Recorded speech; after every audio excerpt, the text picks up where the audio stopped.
William Henry Shepphard was a pioneering Black American missionary, activist, and traveler. He was once called the Black Livingstone after the famed Scottish explorer of Central Africa.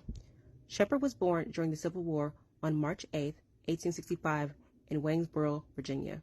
He grew up in a middle-class family in a racially mixed community. His father was a barber, and his mother managed a woman's health bath, all of which provided him with the means to pursue his dreams of serving others. Shepphard attended Tuscaloosa Theological Institute, now called Stillman College, in Tuscaloosa, Alabama. After becoming a minister, he and his wife found a way to go to Congo, then called Zaire, in 1888. At that time, African Americans were not chosen to head African missions, so he was given a white chaperone named Samuel Lapsley, who eventually passed away from malaria and sleeping sickness in 1892. Shepphard and Lapsley traveled inland to the Kuba, now often known as the Kuba people, and in 1891 founded a mission at a village called Luebo.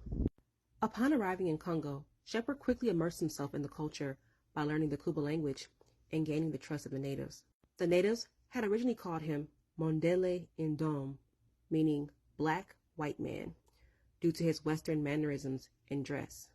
Shepphard once wrote, "I grew fond of the Bukuba people, and it was reciprocated.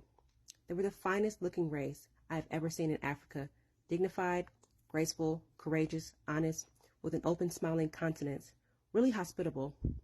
Their knowledge of weaving, embroidering, wood carving, and smelting was the highest in equatorial Africa."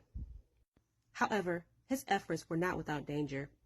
During his early days in the Congo, he faced a perilous situation when he was nearly killed by a group of skeptical tribesmen. Despite this, fate intervened when the chief of the tribe intervened, believing that Shepphard was the reincarnation of a departed member of their own tribe, due to his knowledge of the Kuba language. The chief's intervention not only spared Shepphard's life, but also solidified his acceptance among the people. From that moment on, he was welcomed as a respected member of the community, and his reputation as Mfumu wa Mbwana, meaning the teacher of the Lord's sword. While Shepphard enjoyed his time with the people of Congo, he also endured many tragedies, such as losing his daughter to malaria. Shepphard himself had contracted malaria 22 times during his first 2 years in Congo. Despite his tragedies, Shepphard felt compelled to unveil the truth behind the atrocities committed under the rule of King Leopold II, Congo Free State. Shepphard had witnessed the horrifying treatment of the local Congolese people, forced labor, and the extreme violence they were subjected to. He was one of the first Americans to record crimes against humanity on a Kodak camera. Shepphard utilized his journalistic abilities to bring international attention to the atrocities in Congo. When Mark Twain published King Leopold's Soliloquy in 1905, he mentioned William Shepphard by name. One of William Shepphard's articles, published in the American Presbyterian Congo Mission newsletter in January 1908, led to Shepphard and Morrison being sued for libel by the Kasai Rubber Company, a Belgian rubber contractor in the area. Shepphard and the other missionaries were not merely content with simply reporting within their circles.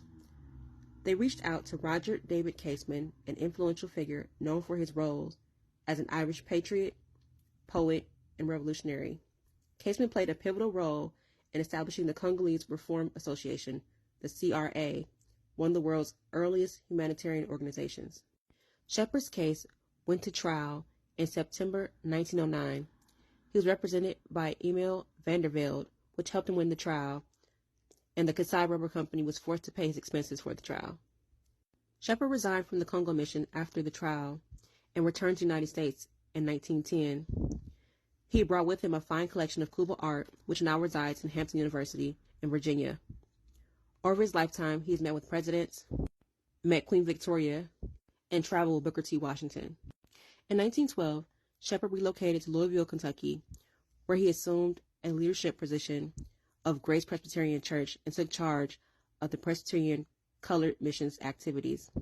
Upon his return from Africa, Shepphard received recognition for his outstanding work. Shepphard's life took a tragic turn when he suffered a stroke and passed away on November 25, 1927. Despite William H. Shepphard's activism, contributions to journalism, and pioneering role as one of the first African Americans to amass a collection of African art, his legacy has sadly been overshadowed by the passage of time.